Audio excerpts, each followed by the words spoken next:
Hello, you are welcome back to my channel. In today's video we are making this cute gown.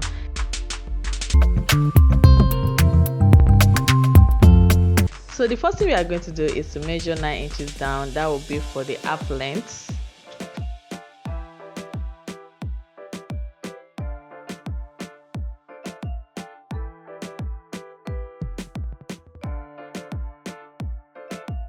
From here to this place, I'm going to measure 3 inches for the neck weights.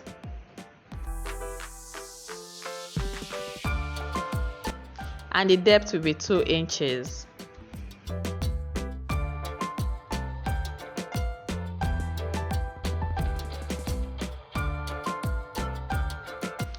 And the shoulder is 10 inches. I'll divide that by 2. That will give me 5 inches. And then half an inch for the shoulder slope. Then I'll draw it diagonally and create the neck curve.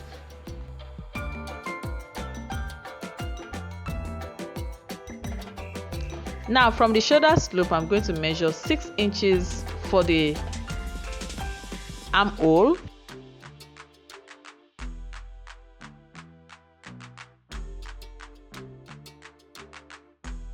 The chest circumference plus ease divided by 4 is 6 inches. So I'm marking the 6 inches here now for the chest circumference. I'll mark here as well. Now for the armhole, I'll divide it by 2 and create an extension of 1/4 of an inch for the curve. I'll create the armhole curve for it.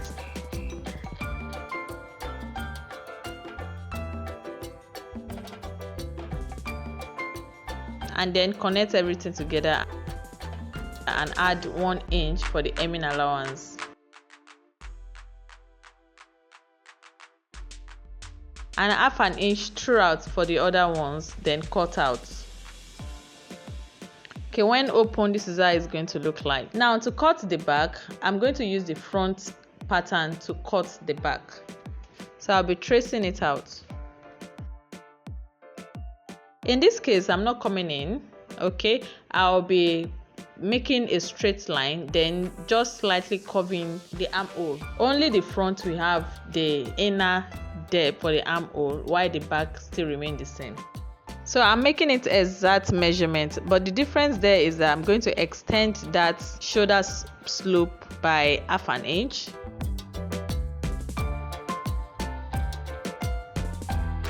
Then I'll roll it from here down and cut out.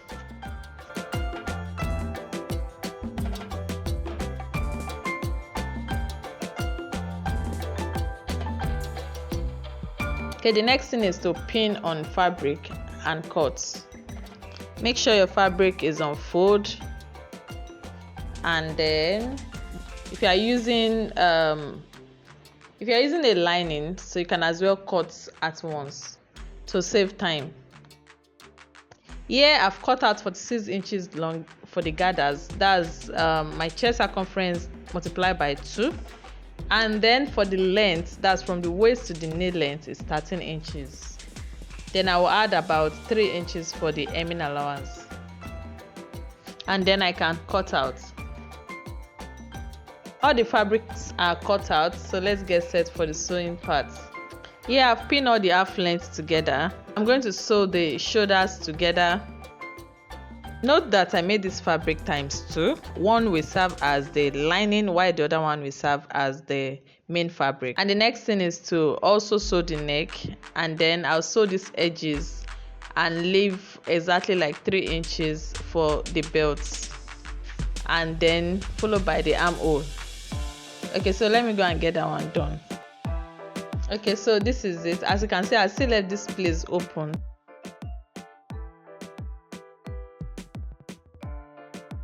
So I'm going to top stitch on the neckline and iron it. See, as you can see, I've gone ahead to sew all the edges and the armhole. So the next thing I'll do is for the belt.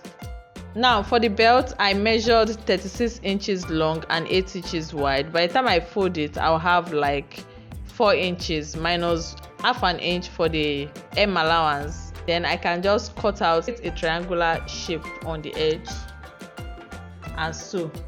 Turn it out and then attach to. Now I'm attaching it to the top.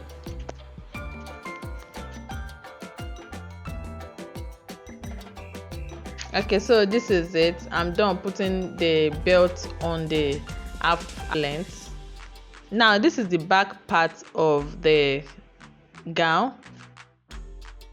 So for the back, I've already made a 1-inch fold there and I sew it through, then add my elastic.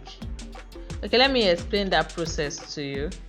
So I input my elastic with my safety pin and stop tear, and I top stitch on it. Then I bring out my pin and then top stitch on the remaining part of the elastic. Now for the front one, I made a gather to measure 21 inches wide. Okay, now I'll be placing the right side of the fabric together and pin throughout. So this will be the front, and then I'll add the elastic part of the back to it and sew through. So the same thing with this side as well. Now let me go ahead to sew it and overlock all the rough edges. So this is the back with the elastic, and this is the final look. And then this is the front. This is the arm, and this is the belt. Lovely, isn't it? So that's just it. And this is the knotted bow at the back. This is so lovely. Thank you for watching. Please subscribe, like, share and comment. Bye.